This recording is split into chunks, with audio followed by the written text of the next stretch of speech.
this exercise, we'll use the static helper method for getting SerDes for the Avro records. In subsequent exercises, we'll abstract this to a static utility method in the utils class of the course repo.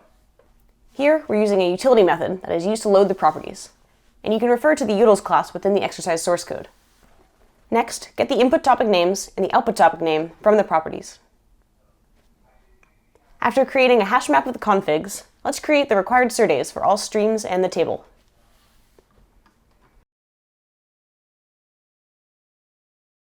Now create the ValueJoiner for the stream join by taking the left side and right side of the join to create a combined order object. Next, create the ValueJoiner for the stream table join.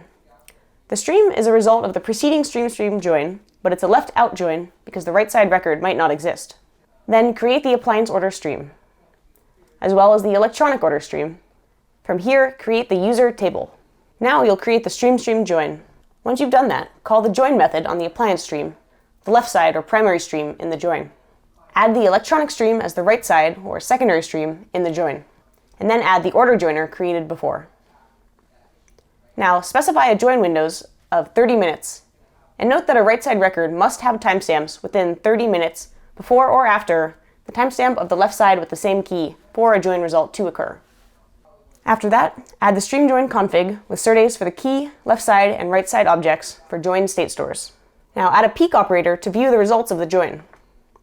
The next step is to call the join method on the kstream resulting from the join in previous steps.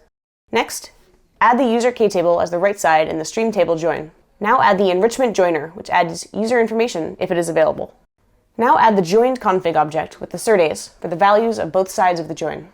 Next, use the peek operator again to view the stream table join results. As the last step, write the final join results to a topic. Now create the Kafka Streams object, and again use the TopicLoader helper class to create topics and produce exercise data. And there you have it. You can start the Streams application.